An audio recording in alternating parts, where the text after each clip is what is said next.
Hello everybody, Tinka Guillotine here, and welcome to my unboxing and review of the Scream Factory exclusive, the Slumber Party Massacre Russ Thorn 8-inch retro cloth figure. So this figure was included with the recently released Scream Factory collector set, limited edition collector set. I did get that entire set, and it's an absolutely awesome set. If you want to see my full unboxing, it is on the channel, and I'll try to leave a link in the description box below.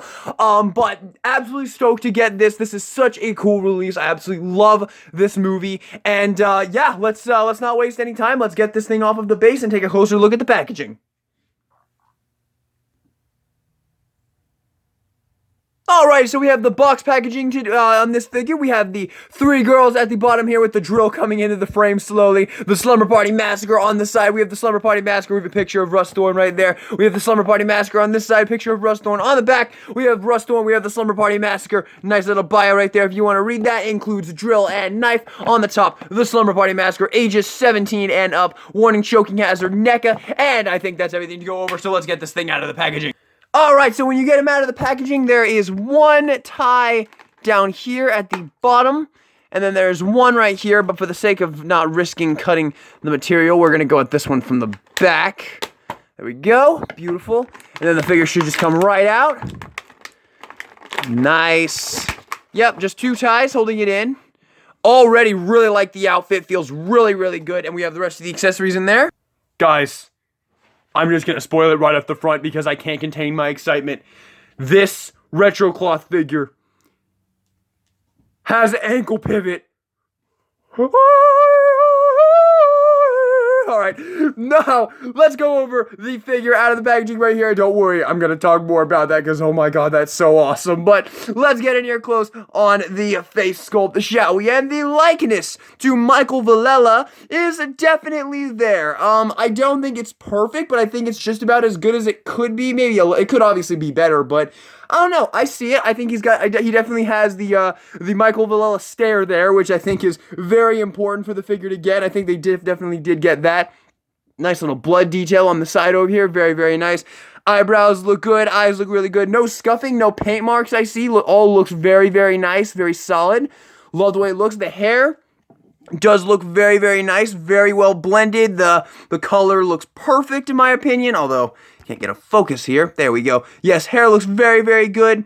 And now going down to the outfit, it is all very, very, very nicely done. The outfit actually feels kind of like how this material would feel in real life a little bit. Not quite as dead on, but still very, very close. It actually kind of feels like a I don't know what you would call this. Is this suede jacket, like blue jeans? It kind of actually feels like the same material that that blue jeans are made out of. Obviously, very, very cool. And you have his little pockets up here, which actually can flap up right there. The collar does seem to be riding up a little bit, but that is something that you can fix just by using a little bit of just by messing with it a little bit, just kind of pulling the outfit down a little bit. And I'll definitely talk a little bit more about that in a little bit. But one thing to note is he kind of has in the movie his jacket's actually kind of flared out like this. It's not really ever closed up. You can always see the red shirt, so I don't know. I'll definitely mess with it, but yeah, overall the jacket is very well done.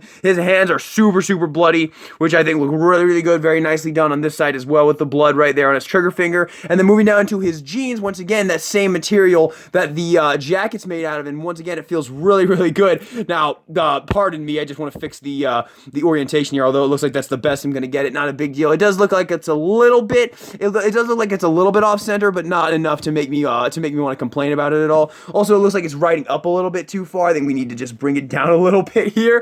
Please pardon pardon what I'm doing right now. I'm just trying to make the figure look a little bit better. We have the pockets sewed on right there. Very, very cool. These aren't actually like the pockets up here are, but still very, very awesome. Very well done. The back pockets as well. Everything is beautifully done on the figure, and let's just talk about it again. The feet, so taking a look at the feet right there. My dog is trying to sniff me right now. But yes, the feet look very, very good. As you can see here, he has his shoes on, and it's got ankle pivot. It's got ankle pivot. It's so amazing. For those of you who don't know, this is the very first retro cloth figure that has ever had ankle pivot. Every other retro cloth figure just has the up and down here. It never has ankle pivot. This figure has ankle pivot. I seriously cannot tell you how amazing this is, how happy this makes me.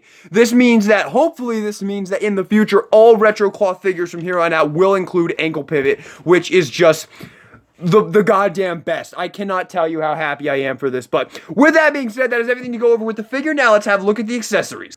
And of course, the only accessory we care about is the drill, obviously. Who in their right mind is gonna display this figure with this shitty knife when you have the goddamn iconic drill, Russ Thorn drill? This is just the most badass thing ever. Look how well this is. Look how well done this is. You got just saturated in blood on the drill bit here. The awesome handle right here looks so very cool. The actual the handle itself with the trigger looks absolutely awesome. It's all very well done. Nice little other handle up there because he kind of holds it like this. So beautifully done. I love this. I thought it was actually more red in the movie, but honestly, I would definitely, God damn it, I can't think of the word, yeah, whatever. I'm pretty sure they got it right, is what I'm trying to say. I'm pretty sure Scream Factory and NECA would definitely get it more dead on than my memory. So, very, very, very awesome right here. And now let's get this in his hand, because I just can't wait any longer to get this in his hand. So, let's see here. So, obviously, the trigger finger hand is going to go right here. And this is just gonna slide into place really, really easily. And the trigger and the trigger finger just goes onto the trigger right there. And then we can bring it in this way, and then bend the arms, which I had to mess with a little bit beforehand. But well, hands come off really easily. But honestly, that makes it a little bit easier to get this on. And then we just have to bend this back into place, and then just peg this back on. There we go. And ladies and gentlemen, there is Russ Thorn with his drill. That is just amazing. So cool. Now, obviously, we've got to do some work up here because it looks really bad up here. But at the moment, man, this looks so good. This is of course a problem with the retro cloth figures that all retro cloth figures have. I mean, it's cloth, so it's a little bit more difficult to work with and make it look proper. Obviously, but once again, I'll definitely be doing some work on this. Might super glue some things in place like I usually do with some of my retro cloth figures, just to keep it in place, because I don't really like it shifting around all that much. But yes, the drill is just as awesome as it looks. I mean, just look at this thing. It's freaking amazing looking. Oh, I love it. I love it so very much. And not that anybody cares, but you also get this knife here. I'm kidding. But, I mean, it's a cool knife. I'm not gonna lie. It is a cool knife. I do like the way it looks. The blood looks good, but look me in the eye and tell me you're gonna display this figure with this knife and not the fucking drill. Seriously, try and tell me that. Still though, a pretty cool little accessory you get here, and you do get an alternate hand to put on this side if you want to have him holding the knife on this hand, but I'm sure you could also just stick it in the hand on this side, which you easily can. There you go. Well, it doesn't really go in there, so let's actually pull this off real quick and have a look-see. So we'll do that. Put that right there.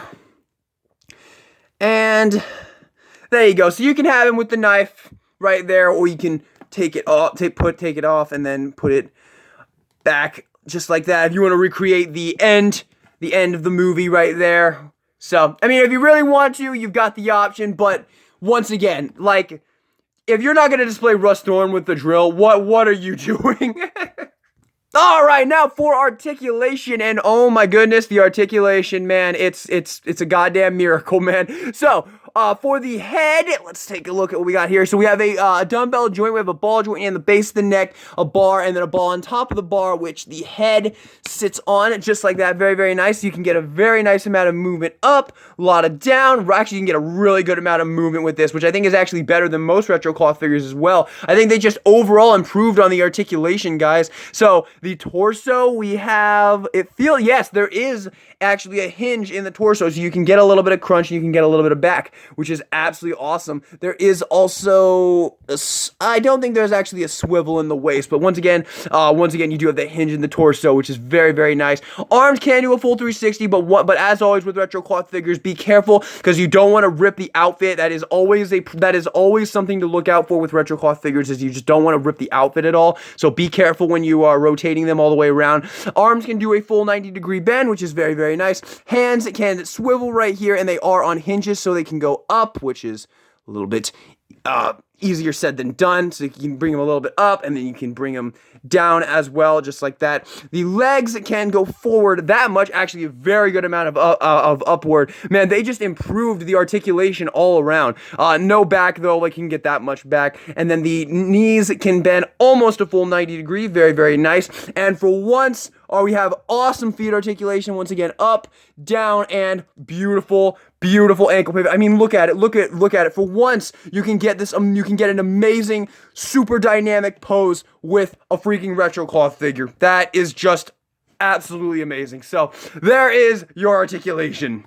Alright, now I just want to take a second to mess with the outfit here and try and make this look a little bit better and a little bit more proper. So, the first thing I want to do is kind of look at what I'm dealing with the jacket here and bring the jacket more inward like this. Hang on, give me 1 sec. This is how I want my figure to look. I want that same look for the jacket. So what I'm gonna do is I'm probably just gonna bring this in, pop the collar out a little bit. This is gonna be very difficult, isn't it?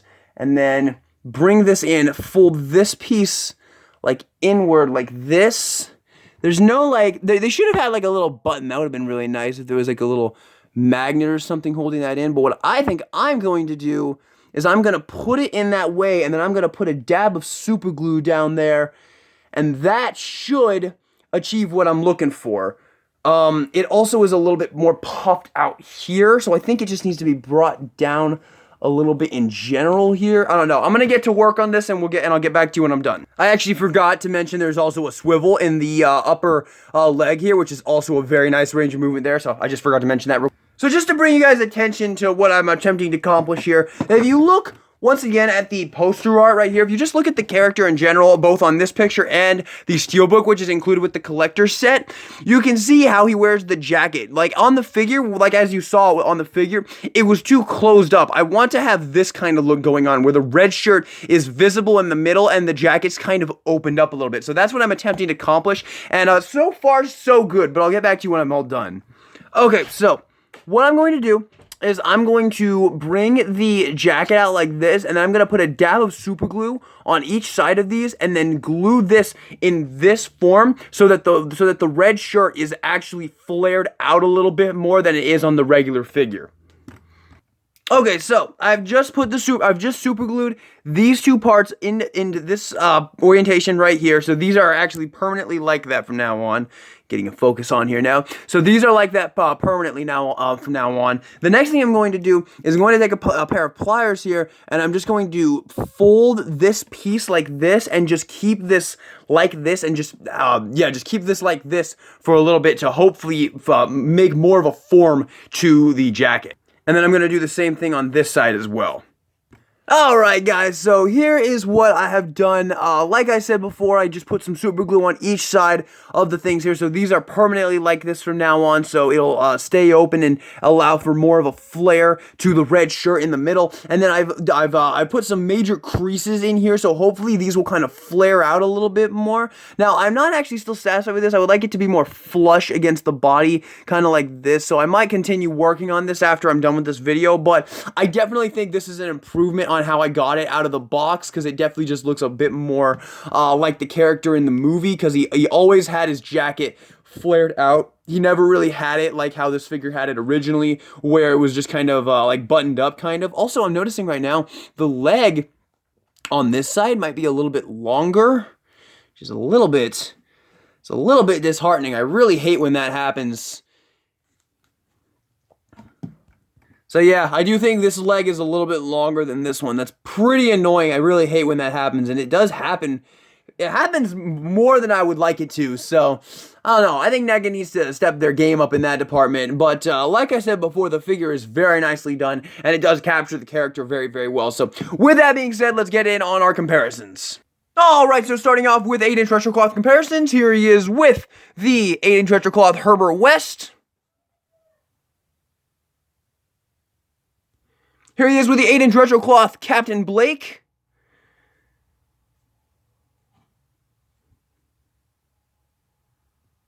Here he is with the 8-inch retro cloth Suzanne.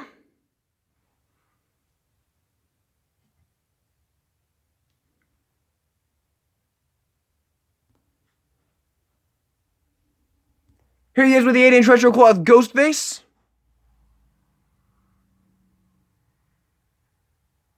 Here he is with the 8-inch retro cloth Dr. Decker.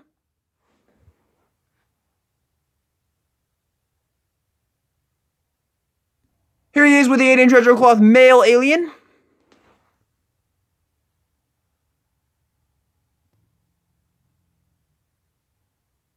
And here he is with the 8-inch retro cloth Valak.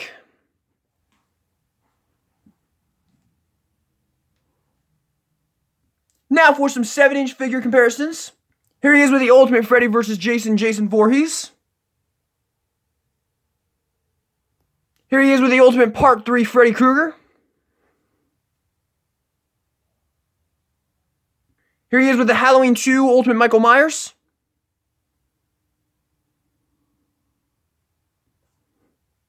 Here he is with the Ultimate Chucky.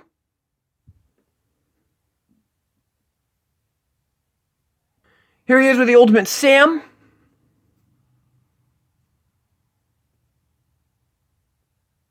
Here he is with the Ultimate Leatherface.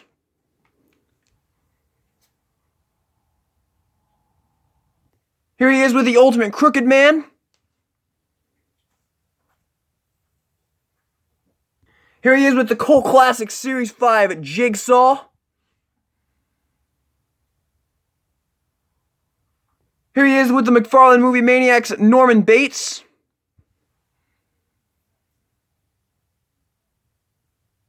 And lastly, here he is with the Hellraiser Series 1 Pinhead.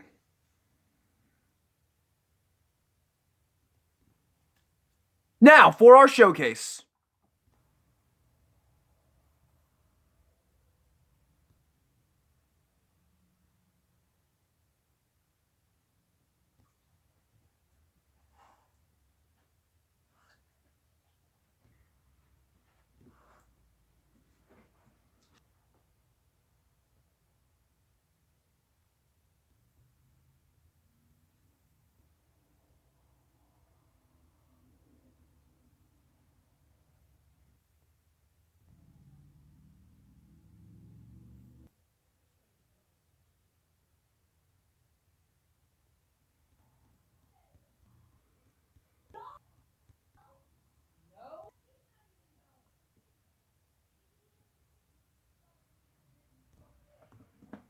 Alright, so, final verdict on the Scream Factory exclusive, the Slumber Party Massacre 8-inch retro cloth Russ Thorn. Well, I love it, but just like every other 8-inch retro cloth figure, it's not for everybody. There's a lot of people that don't care for this line, and I totally get it. There are reasons to not care for this line, and this figure definitely shows some of those reasons for sure, like how difficult it is to actually make the character look as he does in the movie. You really have to do some work on that jacket, because when you first get it out of the box, it just wants to close up and it does not look right. Same with the red shirt. You gotta do some work, you gotta do some finagling, but once you get him looking great, he looks great. And I mean, that drill is absolutely awesome. Even the little knife is really, really cool as well. The box is great. It's overall a very good figure. In my opinion, this is a winner. I really like it. However, do factor in that if you're looking at this right now and you're like, wow, I want that, you're gonna have to put down $60 to get the collector's set edition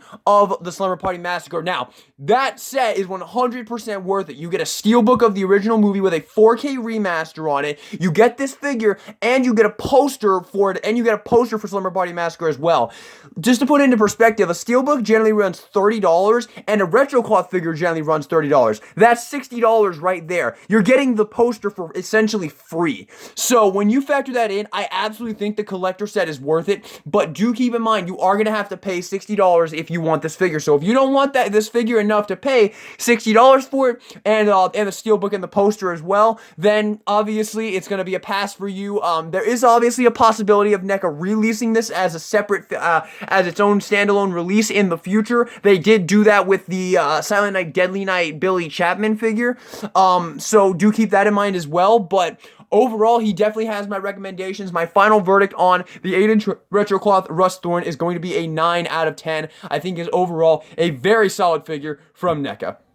Alright everybody, thank you all so much for watching this video. I hope you enjoyed it. Subscribe for more horror content, and this is DK Guillotine, signing out.